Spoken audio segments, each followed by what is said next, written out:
நிறைமாத கர்ப்பிணியா இருக்கா மகாராணி. குழந்தைகளின் 4 கால்களின் அச்சும் வயிற்றில் பதிவதால முழு ராஜ்யமும் அவள் இரட்டை குழந்தைகளை சுமந்து வருவதா நம்பினது. ஆனா எல்லார் மனசுலையும் இருந்த கேள்வி, பிறக்க போறது ஆண் குழந்தைகளா அல்லது பெண் குழந்தைகளா? சந்தோஷத்திலையும் எதிர்பார்ப்புலையும் ஒவ்வொரு நாளையும் எண்ணிட்டே இருந்தா ராணி. ஆனா பாண்டிய மன்னனுக்கு முகத்துல பெரிய சந்தோஷம் இருக்க மாதிரி தெரியல. காரணம், ஏற்கனவே அரண்மனை ஜோதிடர் சொன்ன அந்த தகவல் தான். அது என்னன்னா, ஆண் வாரிசு பிறந்தா அசைக்க முடியாத வலிமையை அடைவார் மன்னன். ஒருவேளை பெண் குழந்தை பிறந்தா மன்னனின் உயிருக்கு ஆபத்து. அன்னைக்கும் ஜோதிடரை அழைச்சி மன்னன் பேசினாரு. ஜோதிடரே, பிறக்கப் போகும் குழந்தைகளின் பாலினத்தை கணிப்பது உண்மையில் அவ்வளவு கடினமா? மன்னன் கோபமா கேட்டாரு. உங்களால முடியலைன்னா சொல்லுங்க, அயல் தேசத்திலிருந்து ஜோதிட கலையில் சிறந்த பண்டிதர்களை வரவழைக்கிறேன். மன்னா, கோபம் வேண்டாம்.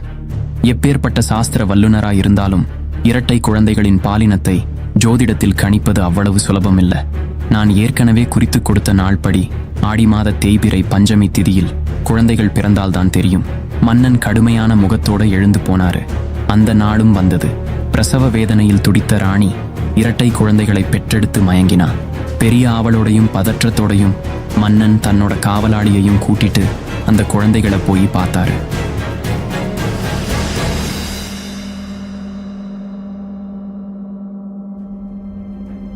ஏம்மா வள்ளி, அதான் எல்லா பிரச்சனையும் முடிஞ்சது, இனிமே நீ இங்கே இருக்கலாமேமான்னு பூசாரி முனியப்பன் சொன்னாரு. இல்லைங்கய்யா, இங்க இருந்தா அவரு ஞாபகமாவே இருக்கு. அதான் என்னோட சொந்த ஊருக்கே போறேன் அப்படின்னு வள்ளி சொன்னா. எந்த ஊருமானு பூசாரி கேட்டாரு. அவ சொன்னா, உத்தரகோசமங்கை.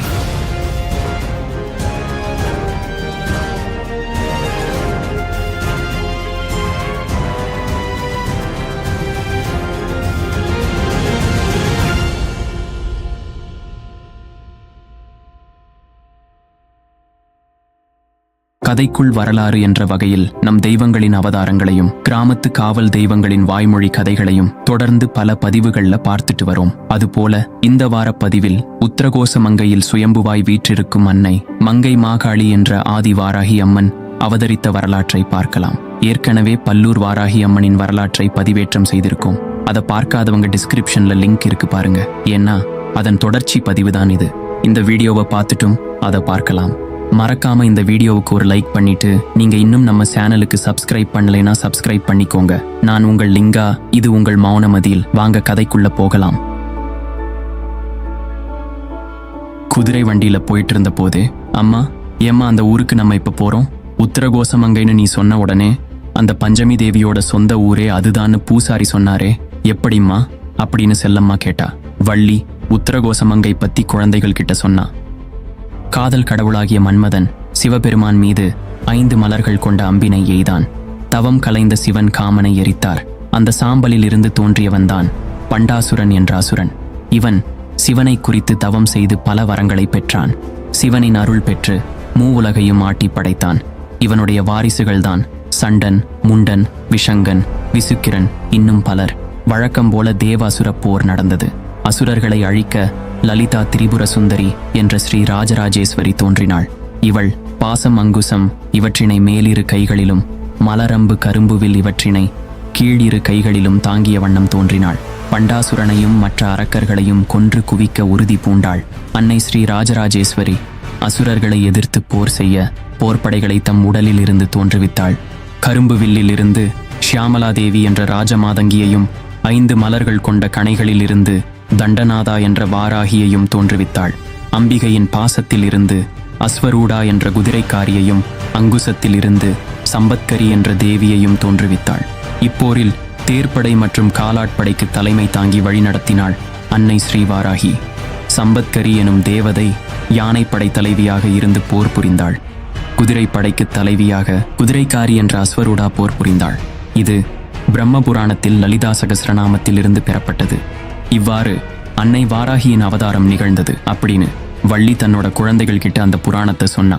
அதுக்கு மாரிமுத்து கேட்டான், அம்மா, பொதுவா எல்லா பெண் கடவுள்களும் ரொம்ப அழகான முகத்தோட வசீகரமா இருப்பாங்களே, ஏன் அந்த அன்னை பன்றி முகத்தோட இருக்காங்க? வேற எந்த முகமும் கிடைக்கலையா? அதுக்கு வள்ளி சொன்னா, பண்டாசுரனுடைய தோல்ல இருந்து தோன்றினவன் தான் விசுக்கிரன் என்ற அசுரன். அவன் கடுமையான தவம் புரிந்து ஒரு வரம் வாங்கியிருந்தான். அதாவது, தனக்கு ஒருவேளை மரணம் வந்தா அது தாயின் வயிற்றில் பிறக்காத பன்றி முகத்துடன் கூடிய ஒரு பெண்ணால தான் நிகழ வேண்டும்னு. அவன் கேட்ட வரத்தோட நோக்கம் என்னன்னா, எல்லா குழந்தைகளும் தாயின் வயிற்றுல தான் பிறப்பாங்க. அப்படியே ஒரு பெண் பிறந்தாலும் எந்த பெண்ணும் பன்றி முகத்தோட இருக்க விரும்ப மாட்டா. அந்த நம்பிக்கையில தான் அப்படி ஒரு வரத்தை கேட்டான் அந்த அசுரன். ஆனா வரம் கொடுக்கும் கடவுளுக்கு தெரியாதா அவன் அழிவு எப்படி வரும்னு? விசுக்கிரனின் தவத்தால அவனை அழிக்க மனித உடலோடும் காட்டுப்பன்றியின் தலையோடும் தோன்றியவள்தான் அன்னை வாராகி. உடனே செல்லம்மா கேட்டா, அம்மா, தேவ அசுர போர் முடிஞ்சி வாராகி அன்னையின் அவதார நோக்கம் முடிஞ்சதும் அவங்களுடைய பணி என்னவா இருந்தது? வள்ளி சொல்ல ஆரம்பிச்சா. ருத்ரனான சிவபெருமான் மங்கையாகிய பார்வதி தேவிக்கு வேதத்தின் உட்பொருளை விளக்கிய இடம்தான் ராமநாதபுரம் மாவட்டத்தில் இருக்க திரு உத்திரகோசமங்கை. அம்பாளுக்கு மட்டுமில்லாம மாணிக்க வாசகர் அடங்கிய 1000 அடியார்களுக்கும் பிரணவ பொருளை இங்க இறைவன் உபதேசிச்சாரு. இந்த ஆலயத்தில் எழுந்தருளி இருக்கும் இறைவன் மங்களநாதர் என்றும் இறைவி மங்கள நாயகி என்றும் அழைக்கப்படுகிறார்கள். முற்காலத்துல அந்த பகுதி இலந்தை மரங்கள் நிறைந்த காடா இருந்தது. சதுர்யுகங்களுக்கும் முன்னாட ஒரு சமயம் படைக்கும் கடவுளான பிரம்மா தன்னோட அன்ன வாகனத்துல வான் வழியா போயிட்டு இருந்தாரு. அந்த நேரத்துல அடர்ந்த இலந்தை வனத்தின் நடுவுல சுயம்பு வடிவிலான மங்களநாதரை லிங்க வடிவில் பார்த்தாரு. உடனே ஈசனை வழிபட அந்த இடத்துல இறங்கினாரு பிரம்மன். அங்க கற்ப கிரகம் அமைச்சி அந்த லிங்கத்தை பிரதிஷ்டை செய்து வழிபட்டாரு. அதுவே திரு உத்திரகோசமங்கை மங்களநாதர் சிவாலயம். உலகில் முதலில் தோன்றிய இந்த ஆலயத்தின் நீண்ட வரலாற்றை தனியொரு பதிவில் பார்க்கலாம். அங்க பெரிய கோவில் உருவாகிறதுக்கு முன்னாடியே கோபுரம் அமைய வேண்டிய இடத்துல விநாயகர் மற்றும் முருகன் விக்கிரகங்களையும் பிரம்மா பிரதிஷ்டை செஞ்சாரு. ஆனா அதுல ஒரு சின்ன தவறு நடந்துருச்சு. அதாவது இடது புறத்தில் இருக்க வேண்டிய விநாயகரை வலது புறத்திலும் வலது புறத்தில் இருக்க வேண்டிய முருகரை இடது புறத்திலும் பிரதிஷ்டை செய்து விட்டார் பிரம்மன்.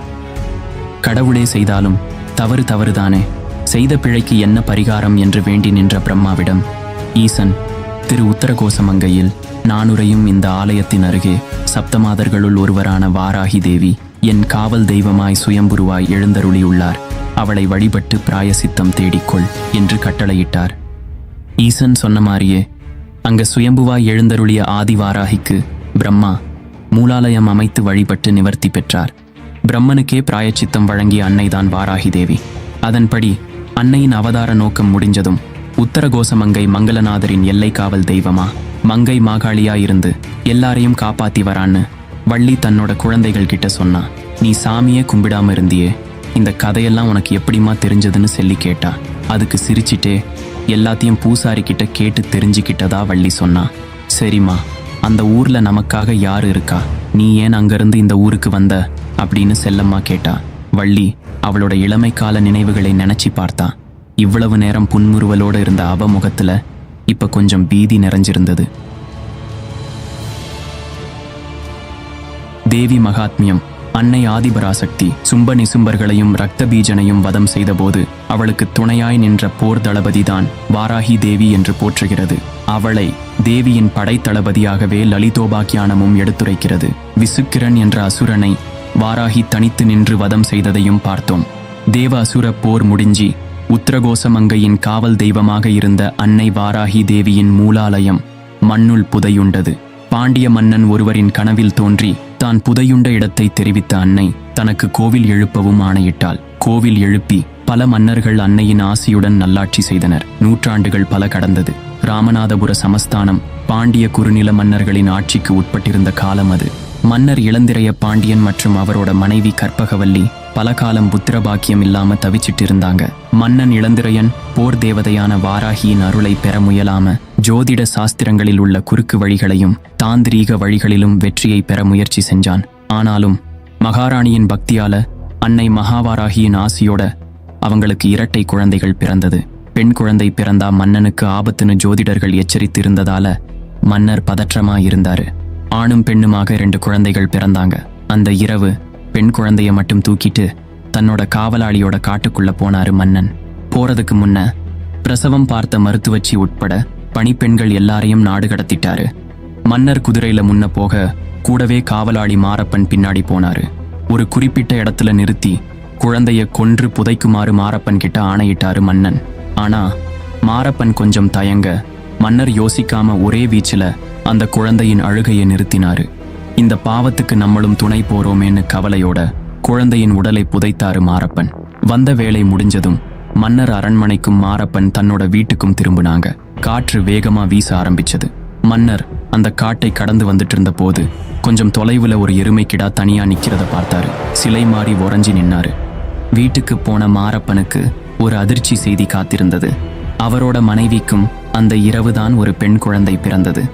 ஏன் அதிர்ச்சினா, ஏற்கனவே மாரப்பனுக்கு 2 பெண் குழந்தைகள் இருக்காங்க. அவரும் ஆண் வாரிசை தான் எதிர்பார்த்தாரு. மறுநாள் காலையில இரட்டை குழந்தைகளை பெற்றெடுத்த மகாராணி மயக்கம் தெளிஞ்சி பார்த்தபோது ஒரு ஆண் குழந்தை மட்டும்தான் இருந்தது. இன்னொரு பிள்ளை பிறந்த உடனே இறந்துருச்சுன்னு மகாராணி கிட்ட சொன்னாங்க. அதை கேட்ட ராணி அதிர்ச்சியில அழுது புலம்பினா. அது போக பிரசவத்துக்கு அப்புறம் அரண்மனை மருத்துவச்சி மற்றும் கூட இருந்த பணிப்பெண்கள் உட்பட யாரையுமே காணோம்னு சொன்னாங்க. இன்னொரு அதிர்ச்சியா, வேட்டைக்கு போன மன்னர் காட்டுல இறந்து கிடந்தாருன்ற செய்தி பெரும் இடியா வந்து விழுந்தது. தன்னோட மகனை தூக்கிட்டு போய் ராஜாவுக்கு செய்ய வேண்டிய இறுதிச் சடங்குகளையும் முடிச்சா ராணி. இப்ப மகனை வளர்த்து அரசனாக்குறது ராணியின் கடமை. நாட்கள் கடந்தது. தான் வணங்கும் அன்னை வாராகி தேவியின் கோவிலுக்கு போய் எனக்கு ஏன் இந்த திடீர் இழப்பு தாயேன்னு அழுது வேண்டினா, பல வருஷமா குழந்தை பேர் இல்லாத எனக்கு குழந்தை வரம் கொடுத்த, பிறந்த இன்னொரு குழந்தை ஆனா பெண்ணான்னு கூட எனக்கு தெரியல. ஆனா அந்த குழந்தையையும் கூடவே என் கணவரையும் எடுத்துக்கிட்டேன்னு தன்னோட துயரத்தை வெளிப்படுத்தினார் ராணி. ஒவ்வொருவரும் செய்த கர்ம வினைகளின் பலனை அறுவடை செஞ்சே ஆகணும். ஆனா நம்மளோட பக்தியின் மூலமா அந்த வினை பயனின் தீவிரத்தை குறைக்கலாம். மாந்திரீகமும் தாந்திரீகமும் வேரூன்றி இருந்த அந்த காலத்துல காவல் தெய்வங்களுக்கே பாதுகாப்பு இல்லாத சூழல் இருந்தது. பல்லூரின் கிராம தேவதை மந்திரகாளி ஒரு மந்திரவாதியின் மாந்திரீகத்தால கட்டுண்டிருந்தாள். அந்த பகுதி மக்கள் பெரும் துயரத்தில் இருந்தாங்க. ஈசனின் ஆணைக்கிணங்க அன்னை வாராகி தேவி உத்தரகோசமங்கையிலிருந்து கிளம்பி தன்னோட 6 சகோதரிகளோட பல்லூர் போனா. அதனால உத்தரகோசமங்கையில் கொஞ்ச காலம் இருள் சூழ்ந்தது. எப்ப தெய்வ சக்தி ஒரு இடத்துல இல்லையோ அல்லது மங்கியதோ அங்க தீய சக்திகள் காலூன்றுவது இயற்கை. தனக்கு பிறந்த இரட்டை குழந்தைகளில் 1 பெண்ணா இருந்ததால அதை கொன்று புதைத்த மன்னன் இறந்த பிறகு புதைத்த குழந்தையின் உடலை அந்த இரவே ஒரு உருவம் தோண்டி எடுத்தது. இரட்டையரில் 1 பெண் குழந்தையானதால் மன்னரின் உயிர் போனது என்று ஜோதிடர்கள் மகாராணி கிட்ட உண்மையை சொன்னாங்க. பெண் குழந்தை பிறந்ததால் மன்னர் இறந்தாரா அல்லது அவர் அந்த குழந்தையை கொன்றதால் இறந்தாரான்னு மகாராணி கேள்வி கேட்க ஜோதிடர்கள் எல்லாரும் மௌனமா இருந்தாங்க. அந்த தாய் வாராகி கொடுத்த வரத்தால பிறந்த குழந்தைகள்னு உங்களுக்கு தெரியும்ல அப்படின்னு கோவமா கேட்டு அவங்க அத்தனை பேரையும் நாடு கடத்தினார் ராணி. மேலும் அன்னைக்கு ராத்திரி மன்னர் கூட காட்டுக்குள்ள போன காவலாளி மாரப்பனை தேடவும் உத்தரவு போட்டாங்க. ஆனா அவனை கண்டுபிடிக்க முடியல. சில காலங்கள் போனது. அன்னைக்கு மன்னர் இறந்த செய்தி கேட்டு அதிர்ச்சி அடைஞ்ச மாரப்பன் தன்னோட குடும்பத்தோட தலைமறைவானாரு. ஆனாலும் பாவத்துக்கு துணை போனதால அந்த குற்ற உணர்ச்சியிலிருந்து மீள முடியல. மாரப்பனின் மனைவி தாமரை, மகள்கள் செந்தாமரை, அள்ளிக்கொடி மற்றும் வள்ளியம்மாள். அந்த காட்டுக்குள்ள இருக்க சின்ன குடிசையில தாமரை அந்த இரவு தன்னோட மகள்களுக்கு கதை சொல்லி தூங்க வச்சிட்டு இருந்தா. கடைக்குட்டி வள்ளியம்மாள் ஏற்கனவே தூங்கி இருந்தா. குடிசைக்கு வெளியில உட்கார்ந்திருந்த மாரப்பன் காட்டுல விளைஞ்ச அந்த மஞ்சள் கிழங்கை எடுத்து ஒரு அம்மிக்கல்லுல அரைச்சிட்டு இருந்தாரு. கொஞ்ச நேரத்துல அதை கரைசலாக்கி அவங்க தங்கியிருந்த குடிசையை சுத்தி ஒரு வட்டம் போட்டாரு. பிறகு அவரும் குடிசைக்குள்ள வந்து தன்னோட மனைவி மக்களோட தூங்கினாரு. நடுராத்திரி ஏதோ ஒரு வெளிச்சம் அந்த குடிசையை சுத்தி வர்றது மாதிரி தெரியுது. மறுநாள் பொழுது விடிஞ்சது. வெளியில வந்து பார்த்தா முந்தைய நாள் இரவு மஞ்சள்ல போட்ட அந்த வட்டம் சிவப்பு நிறமா மாறி இருந்தது. ஆனா அதை அழிச்சிட்டு வழக்கம் போல அவங்க வேலையை ஆரம்பிச்சாங்க. மாரப்பன் உணவுக்காக ஈட்டி எடுத்துட்டு வேட்டைக்கு போயிட்டாரு. பொண்ணுங்க 2 பேரும் ஆட்டுக்கு புல்லறுத்துட்டு இருந்தாங்க. தாமரை மஞ்சக்காட்டுல களை எடுத்துட்டு இருந்தா. சிறுமி வள்ளியம்மா ஆட்டுக்குட்டியோட விளையாடிட்டு இருந்தா. அன்னைக்கு சாயங்காலம் மாரப்பன் ஒரு முயலை வேட்டையாடி கொண்டு வந்தாரு. கொஞ்ச நேரத்திலேயே சமைச்சு சாப்பிட்டாங்க.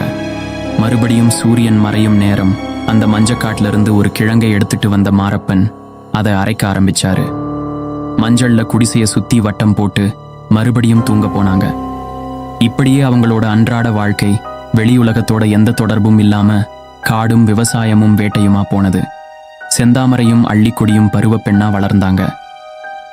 உயிரை பலி கொடுத்து தன்னோட சக்தியை பலப்படுத்துறதும் புதிய சக்தியை உருவாக்குறதும் அதர்வன வேதங்களை பயன்படுத்தி பல சடங்குகளை செய்யறதும் அந்த காலத்துல சாதாரணமா நடந்தது. குறிப்பா இளம் பெண்களையும் குழந்தைகளையும் அரச குடும்பத்தின் வாரிசுகளையும் உயிர் பலி கொடுக்கிறது சர்வ சக்திகளையும் கிடைக்க வழி செய்யும்னு மந்திரவாதிகள் நம்புனாங்க. அதுக்கு புராணங்கள்லயே பல உதாரணங்கள் இருக்கு. இதுக்குத்தான் மகாபாரத போர் நடக்கிறதுக்கு முன்னாடி அர்ஜுனனின் புதல்வன் இளவரசன் அரவானின் உயிர் பலி கொடுக்கப்பட்டது. மாரப்பனின் குடும்பம் பல வருடங்களா இந்த காட்டுக்குள்ள தங்கள் வாழ்க்கையை நடத்தி வராங்க. கண்ணுக்கு தெரியாத ஏதோ ஒரு சக்தி அவங்கள துரத்தி வருது. அதுக்கு அரணா இருக்கிறது அந்த மஞ்சள் தான். ஏன் ஒவ்வொரு இரவும் இந்த மஞ்சள் வளையத்துக்குள்ள நம்ம வாழ்றோம்னு பெண்களுக்கு தெரியல. கேட்டாலும் பதில் இல்லை. அன்னைக்கு ராத்திரி அள்ளிக்குடி தூக்கத்திலிருந்து முழிச்சா யாரோ அழற சத்தம் அவளுக்கு கேட்டது. தாய் தந்தையர் சகோதரிகள் எல்லாரும் நல்லா தூங்குறாங்க. குடிசைக்கு வெளியில வந்து பார்த்தா யாரோ ஒரு குழந்தை தூரத்துல நிக்கிறது அவளுக்கு தெரிஞ்சது. கொஞ்சம் கூட யோசிக்காம அந்த மஞ்சள் அரணை தாண்டி போனா. மறுநாள் காலையில அல்லியின் உயிரற்ற உடல் தான் மாரப்பனுக்கு கிடைச்சது. சிறுமி வள்ளியம்மாள் கண்ணிலிருந்து மட்டும் கண்ணீர் வரல.